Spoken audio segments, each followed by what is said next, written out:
ఆదాల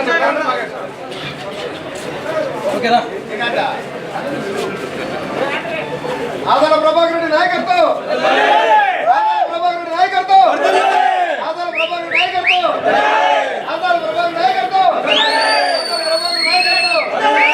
ఆదాల ప్రభాకర్ నాయకత్వం, ఆదాల ప్రభాకర్ నాయకత్వం. ఈరోజు కరుపర్తిపాడ గ్రామం నుంచి యువకులు ఇంకా పెద్దలు అందరూ దగ్గర దగ్గర 50 మంది పార్టీలో చేరడం చాలా సంతోషం. మిమ్మల్ని అందరినీ కూడా మనస్ఫూర్తిగా స్వాగతిస్తూ రాబోయే రోజుల్లో మీ ప్రాంత అభివృద్ధికి కానీ మీ ప్రాంతంలో ఉండే సంక్షేమం కానీ మిమ్మల్ని అందరినీ కూడా భాగస్వామ్యం చేసి మీ అందరితో మేము కలిసి నడుస్తామని కూడా ఈ సందర్భంగా తెలియజేసుకుంటూ మరొక్కసారి మీ అందరికీ ఆత్మీయంగా స్వాగతం పలుకుతూ. హాయ్ అండి, వెల్కమ్ టు సువర్ణ మీడియా. నేను మీ హేమంత్ మాట్లాడుతున్నాను. సో ఇప్పుడు ఎక్కడున్నామంటే ఆదాల ప్రభాకర్ రెడ్డి గారి ఆఫీసులో ఉంటున్నాం. అయితే గత కొద్ది రోజుల నుంచి మాత్రం నెల్లూరు రాజకీయం మాత్రం చాలా మార్పు చెందిందని మాత్రం మీరు చెప్పవచ్చు. నిన్నటి దినం కూడా చాలా గొప్ప అంటే వేరే పార్టీ నాయకులు కూడా, జిల్లా స్థాయి నాయకులు కూడా వేరే పార్టీ వైఎస్ఆర్సీపీ కండవ పుచ్చుకోవడం కానీ తీర్థం పుచ్చుకోవడం జరిగింది. అయితే ఈరోజు మాత్రం వందల సంఖ్యలో ఉదయం కాలం నుంచి కూడా ఇప్పటి వరకు కూడా ఆదాల ప్రభాకర్ రెడ్డి గారు అలాగే మల్రెడ్డి కోటమిరెడ్డి గారు వాళ్ళ యొక్క ఆధ్వర్యంలో చాలామంది వందల మంది సో వైఎస్ఆర్సీపీలో జాయిన్ అవ్వడం జరుగుతుంది. సో అయితే ఈ నేపథ్యంలో ఎందుకు ఇలాంటి మార్పులు జరుగుతున్నాయనేటువంటి విషయం సో మన దగ్గర మన మధ్యలో ఉన్నటువంటి ఎమ్మెల్యే క్యాండిడేట్గా ఉన్నటువంటి శ్రీ ఆదాల ప్రభాకర్ రెడ్డి గారు ఉన్నారు. వాళ్ళకి తెలుసుకుని ప్రయత్నం చేద్దాం. సార్ నమస్తే. సార్ నమస్తే సార్. చెప్పండి సార్, ఇటీవల కాలంలో రాజకీయంలో చాలా మార్పులు వచ్చాయని మాత్రం తెలుస్తుంది సార్. అంటే ఇప్పటి వరకు బయటపడకుండా ఉన్నారు. ఇప్పుడు ఈరోజు మన జగన్మోహన్ రెడ్డి గారు చేస్తున్న సంక్షేమ కార్యక్రమాలకైతేనేమి, మేము గత 25 సంవత్సరాలుగా రాజకీయాల్లో మా మంచితనం అయితేనేమి, అభివృద్ధి అయితేనేమి ప్రజలకంతా కూడా తెలుసు. జనరల్గా పబ్లిక్కు అభివృద్ధిని, సంక్షేమాన్ని, వాళ్ళకి క్యాండిడేట్ మంచితనాన్ని కూడా చూస్తారు. కాబట్టి ఇవన్నీ మేము ఈ గత 25 సంవత్సరాలుగా డెవలప్ చేసుకున్నాం. తద్వారా నేను ఎక్కడున్నా కూడా సర్వేపల్లిలో ఉంటే సర్వేపల్లిని చాలా అభివృద్ధి చేశాను. అక్కడ పోర్ట్ అయితేనేమి, అక్కడ పరిశ్రమలు అయితేనేమి, పవర్ ప్లాంట్లు అయితేనేమి, రోడ్లు, గ్రామాల్లో రోడ్లు ఈ రోజు కూడా నెల్లూరు రూరల్లో తీసుకుంటే గ్రామాల్లో వేసిన ప్రతి రోడ్డు కూడా నేనే వేసిన రోడ్డు ఉంటుంది, కానీ అవతల వాళ్ళు ఎవరు కూడా వేసిందే ఉండదు. కాబట్టి తప్పకుండా మమ్మల్ని ఆశీర్వదించేదానికి అందరు కూడా ముందుకు వస్తారు. మాకు మంచి విజయం చేకూరుతుందని మేము ప్రగాఢంగా విశ్వసిస్తున్నాం. సార్ చెప్పండి సార్, ప్రాముఖ్యంగా 3 పార్టీలు కలిసి ఈవెన్ జనసేన కావచ్చు, కాంగ్రెస్ కావచ్చు, ప్రతి ఒక్కరు కూడా అన్ని కూడా 3 కూటమిలు కూడా చేరి బీజేపీ కూడా సహితము టీడీపీకి చేరి చేస్తుంది. సో ఎలాంటి ప్రభావితం చేస్తుంది ఎస్పెషల్ నెల్లూరులో? నెల్లూరులో బీజేపీ ప్రభావం ఏమీ ఉండదు. జనసేన ప్రభావం కూడా చూశారు కదా మీరు. నిన్న సాయంత్రం జనసేన అధ్యక్షుడే మా పార్టీలో చేరడం. కాబట్టి ఆ పార్టీలు 3 పార్టీలు ఏమీ ఉండదు. ఇక్కడ 10కి 10 సీట్లు కూడా పాత నెల్లూరు జిల్లాలో తప్పకుండా మేము గెలవబోతున్నామని కూడా ఈ సందర్భంగా తెలియజేస్తాం. Thank you sir, thank you so much. So చూశారు కదండి, ఇక్కడ మరొక స్థానికుడు ఉన్నాడు. తను అడిగే ప్రయత్నం చేద్దాం. ఎంతవరకు వైఎస్ఆర్సీపీ ప్రభావితం చూపించబోతున్న రాబోయే ఎన్నికల్లో వాళ్ళని అడిగి తెలుసుకునే ప్రయత్నం చేద్దాం. చెప్పండి భాయ్, ఏం పేరు మీ పేరు? నా పేరు Umar Farooq, AP young leaders రాష్ట్ర ఉపాధ్యక్షుడు. ఇప్పుడైతే వైఎస్ఆర్సీపీ పార్టీ మనకు కంపల్సరీగా 2024 ఎన్నికల్లో, ఇప్పుడు జరగబోయే స్థానిక ఎన్నికల్లో తప్పనిసరిగా రాష్ట్ర వ్యాప్తంగా మంచి ఒక ఇదిగా గెలవడానికి చాలా కారణాలు ఉన్నాయి. అందులో ఏంద్రా అంటే టీడీపీ ప్రభుత్వం ఏదైతే ఇంతకు ముందు నుంచి కూడా పొత్తు పెట్టుకుని వస్తూ ఉన్నింది, ఇంతకు ముందు నుంచి కూడా పొత్తులతోనే ఆ పార్టీ ముందుకు సాగుతూ ఉన్నింది. ఇప్పుడు కూడా అదే పందాలో మరి బీజేపీ ప్రభుత్వానికి పొత్తు పెట్టుకొని ఎప్పుడైతే రంగంలో దిగిందో అప్పటి నుంచి స్థానికంగా ఉన్నటువంటి ఈ రాష్ట్రంలో ప్రతి జిల్లాలో ముస్లిం సోదరులు ఆ పార్టీకి దూరం అవుతూ వస్తున్నారు. అలాగే దళిత సోదరులు కూడా నిన్న పురంధరేశ్వరి గారు ఏదైతే చెప్పారో, మా ప్రభుత్వం రాగానే కేంద్రంలో 4% రిజర్వేషన్లు తీసేస్తాము అని వాళ్ళు చెప్పడం, తర్వాత చంద్రబాబు నాయుడు గారు ఏదైతే ఒక ప్రెస్ మీట్లో ఆయన చెప్పడం ఏంటంటే పాస్టర్లకు 5,000 జీతభత్యాలు ఎందుకు, వాళ్ళకి రిజర్వేషన్స్ ఉన్నాయి అని చెప్పి దళితుల మీద ఇటు ముస్లిమ్స్ మీద ఒక విధమైనటువంటి కార్యాచరణ వాళ్ళు చెప్పడం, ఇదంతా కూడా ఏంటంటే ఆ పార్టీకి మ్యాక్సిమం దూరం అయిపోతూ ఉన్నారు. సార్ చెప్పండి భయ్య, ఇప్పుడు వాళ్ళంత ధైర్యంగా ఎప్పుడో పెట్టినటువంటి 4% రిజర్వేషన్ ముస్లిం సోదరులకు కానివ్వండి, అలాగే పాస్టర్లకైతే ఏదైతే కూడా, సో అవి తీసేయడంలో వాళ్ళ యొక్క ధీమా ఏంటో నాకు అర్థం కావట్లేదు. అది తీసేయాలంటే మొత్తం కూడా ఏది రిజర్వేషన్ లేకుండా చేయాలని చెప్పి వాళ్ళ ఇదనమాట. ఆల్రెడీ ఇంతకుముందు నల్ల చట్టాలు తెచ్చేసి ఆ నల్ల చట్టాల్లో ఎన్ఆర్సీ అని చెప్పేసి, తర్వాత ఇప్పుడు కొత్తగా యూసీసీ అంటే యూనిఫామ్ సివిల్ కోడ్ అని చెప్పేసి ఒక చట్టాన్ని తీసుకొచ్చింది. దాన్ని రూపొందించాలని చెప్పి, అంటే ఒకే చట్టం ఒకే న్యాయం, ఎవరికి కూడా ఏది ఉండకూడదు, అందరికి కూడా సమ న్యాయం ఉండాలని చెప్పేసి వాళ్ళు ఆలోచిస్తూ ఉన్నారు. కాకపోతే వాళ్ళ లోపల అంటే బయట ఇలా ఉందన్నమాట, లోపల ముసుగులో ఏముందంటే తప్పనిసరిగా ఇది హిందూ రాష్ట్రంగా చేయాలని చెప్పి, ఇది హిందూ రాష్ట్రమే, ఇది హిందూ రాష్ట్రం కాకుండా లేదు కదా, హైందవ రాష్ట్రం, హిందూ రాష్ట్రంగా. కానీ వీళ్ళు ఏం చేస్తున్నారంటే అది ఏదో ఒక కుల రాజకీయాలు, మత రాజకీయాలు తీసుకొచ్చి విడదీయాలని చెప్పేసి రాజకీయాలు చేస్తూ ఉన్నారు. సో ఎటకెలకి చెప్పండి, ప్రస్తుత పరిస్థితి రాబోయేటువంటి ఎన్నికల్లో రూరల్ అభ్యర్థిగా ఆదాల ప్రభాకర్ రెడ్డి గారు పోటీ చేస్తున్నారు. తన యొక్క ప్రభావితం ఎలా ఉంది? మీరు ఎక్కడైనా చూడండి, ఈ రూరల్ నియోజకవర్గం మొత్తంలో కూడా ఆదాల ప్రభాకర్ రెడ్డి గారి పేరు మారి మోగిపోతూ ఉంది. ఎందుకంటే తక్కువ సమయంలో ఎక్కువ అభివృద్ధి జరిగింది. నెల్లూరు రూరల్ పరిధిలో ఎక్కువ అభివృద్ధి, 150 కోట్ల రూపాయలతో అభివృద్ధి కార్యక్రమాలు చేపట్టినటువంటి ఘనత ఆదాల ప్రభాకర్ రెడ్డి గారిది.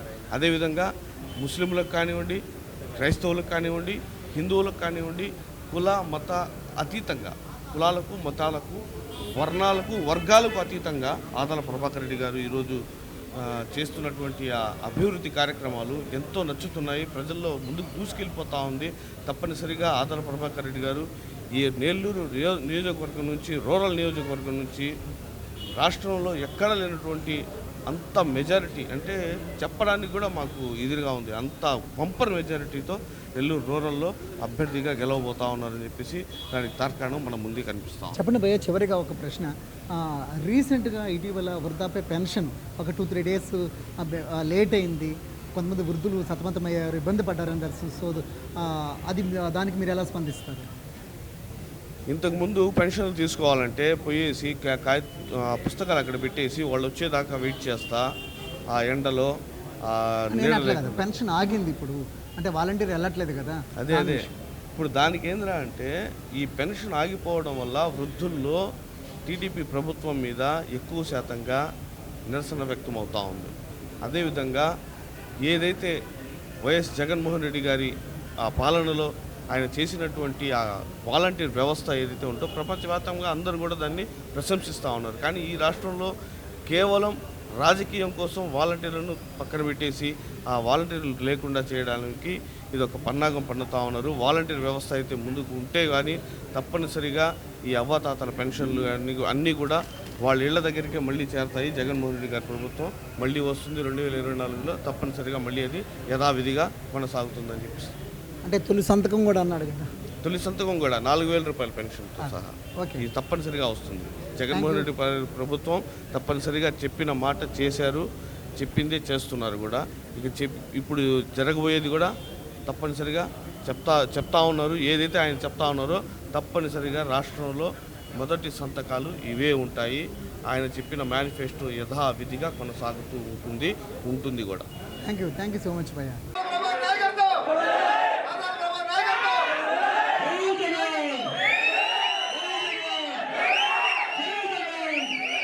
సో ఇక్కడ వైఎస్ఆర్సీపీ నాయకులు, సీనియర్ నాయకులు, ఇక్కడ ఈ ప్రాంతంలో ఉన్నటువంటి స్థానికులు ఉన్నారు. వారిని అడిగి తెలుసుకునే ప్రయత్నం చేద్దాం. వైఎస్ఆర్సీపీలో తీర్థం పుచ్చుకోవడానికి పలు ప్రాంతాల నుంచి, అలాగే ఈ రోజైతే మాత్రం కనుపర్తిపాడు, రకరకాల విలేజ్ నుంచి మాత్రం వందల సంఖ్యలో వైఎస్ఆర్సీపీలో చేరడం జరిగింది. సో ప్రాముఖ్యంగా ఇక పథకాల విషయంలో అయితే మాత్రం పథకాల విషయంలో మాత్రం జగను వైఎస్ఆర్సీపీ మాత్రం విజయవంతం అవుతుందా, లేకపోతే పథకాలు పనిచేస్తున్నాయి అనేది మాత్రం స్థానికులను అడిగి తెలుసుకునే ప్రయత్నం చేద్దాం. సార్ చెప్పండి సార్, మీ పేరు ఏం పేరు? నా పేరు రాజశేఖర్, పసుపులేటి రాజశేఖర్. సార్ చెప్పండి సార్, ఈరోజు ఎందుకు వందల సంఖ్యలో మన మల్లెడ్డి కోటారెడ్డి గారి సమక్షంలో చాలా వందల మంది చేరుతున్నారు, అలాగే ఆదాల ప్రభాకర్ రెడ్డి గారి దగ్గర ఆఫీసులో కూడా కిక్కిరిసిపోయారు, ఏంటి ప్రధానమైన కారణం ఏంటొచ్చు? ఇక్కడ వైఎస్ఆర్సీపీలో జరిగే సంక్షేమ కార్యక్రమాలకి జనాలు బాగా దానికి ఇదైపోయి పూర్తిగా ప్రభావితమయ్యి వైఎస్ఆర్సీపీని గెలిపించేదానికి అందరూ సాయశక్తుల కృషి చేస్తున్నారు. 100% ఎన్ని రాజకీయ పార్టీలు మమేకమైనా కూడా ఈ వైఎస్ఆర్సీపీని ఎవరు ఏమీ చేయలేరు. నెల్లూరులో కంచుకోట వైఎస్ఆర్సీపీ, దీన్ని ఎవరు చేల్చలేరు. తర్వాత అసలు రూరల్లో మనకి ఎవరు ఊహించని పరిణామం జరిగింది. మనం అనుకోకుండా మంచి నాయకులు దీంట్లో జాయిన్ కావడము, దీన్ని ప్రభావితం చేసి మంచి పొజిషన్కి వైఎస్ఆర్సీపీని రూరల్లో గెలిపించేదానికి ప్రతి ఒక్కరూ కృషి చేస్తున్నారు. అయితే తప్పకుండా జగన్ యొక్క పథకాలు ప్రతి సామాన్యుడికి ఈవెన్ దో దారిద్ర్యకు తక్కువ ఉన్న ప్రతి ఒక్కరి మీద కూడా ప్రభావితం చూపిస్తుంది. వాళ్ళు ఎంతో మేలు పొందుతున్నారు అంటున్నారు. దానికి మీరేమంటారు? 100%. ఎందుకంటే నేనే చూసా, మాకే సచివాలయాల్లో ఎంతమంది లబ్ధి పొంది ఆడకొచ్చి ఎంతమంది ఆనందంగా నాకు ఈరోజు ఇది వచ్చింది, మా ఇంటికి వచ్చి ఇస్తున్నారు, ప్రతి పథకము మాకు చేరుతుంది అని ఎంతోమంది ఆనందంగా చూసి ఆనందపడుతున్నారు. అదేవిధంగా రూరల్లో మనం అనుకోకుండా మంచి నాయకులు కోటారెడ్డి ఆధ్వర్యంలో ఎంతో ఇప్పటికే వేల మంది పార్టీలో చేరి ఆయనకు అండగా నిలబడి గెలుపుకి విజయాన్ని సాధిస్తామని అందరూ చెప్తున్నారు. Thank you so much. So మరొక స్థానికుడు ఉన్నాడు, వాళ్ళని తెలుసుకుని ప్రయత్నం చేద్దాం. సో నిజంగా చెప్పాలంటే మాత్రం రూరల్లో మాత్రం ఎట్టకేలకు చాలామంది ప్రభావితం జరుగుతుంది. చాలామంది వేరే పార్టీ నుంచి నాయకులు కూడా, ఈవెన్ దో జిల్లా స్థాయి నాయకులు కూడా, అధ్యక్షులు కూడా, పార్టీ అధ్యక్షులు కూడా వైఎస్ఆర్సీపీ తీర్థం పుచ్చుకోవడం జరుగుతుంది. సో అటైతే మన స్థానికులు ఉన్నారు. స్థానికులు ఎవరు, ఎక్కడి నుంచి వచ్చారు, సో వైఎస్ఆర్సీపీ ప్రభుత్వం ఎలాగ విజయవంతం కాబోతుందనే మాటలు వాళ్ళని తెలుసుకుని ప్రయత్నం చేద్దాం. సార్ చెప్పండి, మీ పేరేం పేరండి? మల్లికార్జున గారు చెప్పండి. రాబోయే ఎన్నికల్లో మే 13వ తారీఖున ఎన్నికలు జరగబోతున్నాయి. సో వైఎస్ఆర్సీపీ ప్రభుత్వం ఎలాంటి ప్రభావితం చూపించబోతుంది? 100% జగన్మోహన్ రెడ్డి సీఎం అవుతాడు, ఆదాల ప్రభాకర్ రెడ్డి గారు ఎమ్మెల్యే గారు అవుతారు. వాళ్ళు చేసినటువంటి అభివృద్ధి, జగన్మోహన్ రెడ్డి గారు చేసినటువంటి అభివృద్ధి పనులే ఈరోజు వాళ్ళు శ్రీరామ రక్షగా గెలుస్తారని మేము ఆశిస్తున్నాము. చెప్పండి, ఇప్పుడు కొంతమంది పథకాల వల్ల ఒక శ్రీలంక అయిపోయిందని, పథకాల వల్ల చాలా దిగజారిపోతుంది, అప్పుల పాలైపోతుంది అంటున్న తరుణంలో సో టీడీపీ నాయకత్వం టీడీపీ నాయకత్వం కూడా పథకాలు అంటున్నారు. సో దానికి మీరేమంటారు? వాళ్ళు పెడతారు, సూపర్ 6లు సూపర్ 7లు అన్నారు కదా. వాళ్ళు అప్పుడే శ్రీలంక వద్దే, చైనా వద్ద వాళ్ళు పెట్టారు కదా. ఇప్పుడు కరోనా టైంలో అన్నం తినడానికి కూడా, కరోనా టైంలో అన్నం లేని పరిస్థితుల్లో కూడా, 10,000 రూపాయలు 5,000 రూపాయలు అప్పు తెచ్చుకోలేని పరిస్థితుల్లో కూడా, లాక్డౌన్ టైంలో నెల్లూరు టౌన్లోకి రాని టైంలో కూడా జగన్మోహన్ రెడ్డి గారు ఆ రోజు 18,500 మాకు వేసి ఆ రోజు మాకు అన్నం పెట్టినటువంటి మహానుభావుడు. ఆ మహానుభావుడికి మేము ఆ రోజు మేము ఫిక్స్ అయ్యాము. జీవితం ఉన్న రోజులు ఆ జగన్మోహన్ రెడ్డి వదలకూడదు. ఆ జగన్మోహన్ రెడ్డి ఆ ఫ్యాను అని ఒక ఆశయంతో మేము ముందుకు పోతా ఉన్నాము. ఈ ఎలక్షనే కాదు, మేము బతుకున్న రోజు కూడా జగన్మోహన్ రెడ్డికి మేము ఓట్లు వేస్తామని. సార్ చెప్పండి, ఎస్పెషల్లీ నారా చంద్రబాబు నాయుడు మహిళలకు ఉచిత బస్సు అని అంటున్నారు, అది ఎంతవరకు ప్రభావితం అవుతుంది? 2014లో ఇచ్చు కదా సార్. 2014లో కూడా మన ఆంధ్రప్రదేశ్లో నుంచి విభజన అయ్యి మనం యువతలకు వచ్చిన తర్వాత ఆ రోజు కూడా ఉచిత ఏదేదో చెప్పాడు కదా, రైతులు రుణమాఫీ అన్నాడు కదా. ఆ తర్వాత వచ్చేసి మళ్ళా పొదుపు వాళ్ళకి రుణమాఫీ అన్నాడు కదా, ఏదేదో చెప్పాడు కదా.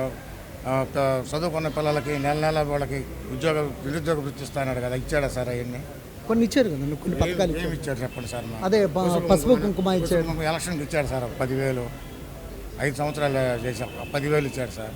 అదే జగన్మోహన్ రెడ్డి 1,97,000 రూపాయలు మాకు ఈరోజు ఇచ్చాడు. ఆరోగ్యశ్రీ అయితే ఏముంది, మా భార్యకి బాగలేకుండా ఆరోగ్యశ్రీ అయితే ఏముంది, మాకు నెల పింఛన్ అయితే ఏముంది, అన్ని రకాలుగా ఈరోజు మాకు 1,97,000 ఇచ్చాడు. అది దాని సంగతి కూడా పక్కన పెడితే ఇంకొకటి ఏంటంటే కరోనా టైంలో మాకు అన్నం పెట్టాడు, అదే మాకు గొప్పసారి. ఎందుకంటే ఇప్పుడు నారాయణ గారు మంత్రిగా ఉన్నప్పుడు కూడా చాలా రోడ్లు కానివ్వండి, పార్కులు కూడా, ఇవన్నీ కూడా ఒక మంచి నగరానికి ధీటుగా నెల్లూరు నగరాన్ని కూడా తీర్చిదిద్దాడు కదా. అంతకుముందు 10 సంవత్సరాలు ఏం చేశాడు సార్ ఆయన? ఈ లాస్ట్ ఎలక్షన్లో లాస్ట్ మూమెంట్లో 14 నుంచి చేశాడే కానీ అంతకుముందు కూడా ఉన్నాడు కదా, అప్పుడు చేయొచ్చు కదా సార్ ఆయన. ఇది పరిస్థితి అయింది సార్. పరిస్థితి ఆదాల ప్రభాకర్ రెడ్డి గారు గెలుస్తాడు, జగన్మోహన్ రెడ్డి గారు సీఎం అవుతాడు. థ్యాంక్ యూ అండి, థ్యాంక్ యూ సో మచ్ అండి. సో చూశారు కదండి, ఇవాళ ఏపీఆర్ ఆఫీస్ దగ్గర వందల మంది రూరల్ ప్రాంతాల నుంచి అనేక మంది యూత్ అలాగే పెద్దలు ప్రతి ఒక్కరు కూడా వైఎస్ఆర్సీపీ కండవా పుచ్చుకోవడం జరిగింది. సో వీటన్నిటికి పర్యవసానంగా మనం మాట్లాడాలంటే మాత్రం ఖచ్చితంగా వైఎస్ఆర్ ప్రభుత్వం చేపట్టినటువంటి పథకాలు మాత్రం ప్రతి పేదవానికి అలాగే ప్రతి సామాన్యుడికి అందుతున్నాయి కాబట్టి ఈసారి కూడా కంపల్సరీగా జగన్ ప్రభుత్వం వస్తుందని వాళ్ళు ధీమా వ్యక్తం చేస్తున్నారు. దట్టు రూరల్ ప్రాంతంలో సీనియర్ నేత ఆదల ప్రభాకర్ రెడ్డి గారు అంటే మాత్రం ప్రతి ఒక్కరు కూడా ఆయన మీద ఒక మంచి గుడ్ అభిప్రాయం ఉంది కాబట్టి సో తను కూడా రూరల్ ప్రాంతానికి కానీ అలాగే సర్వేపల్లి నియోజకవర్గంలో చేసినటువంటి సేవ కానీ ప్రతి ఒక్కరు కూడా గుర్తు చేసుకుంటున్నారు. సో ఆదల ప్రభాకర్ రెడ్డి గారిని తప్పకుండా ఈసారి బంపర్ మెజారిటీతో వాళ్ళు గెలిపించుకొని ఈసారి తప్పకుండా రాష్ట్రంలో కూడా వైఎస్ఆర్ జగన్ పార్టీని ఈసారి వాళ్ళు జెండా ఎగరవేస్తారని ధీమా వ్యక్తం చేస్తున్నారు. కెమెరామెన్ కోటితో మీ హేమంత్.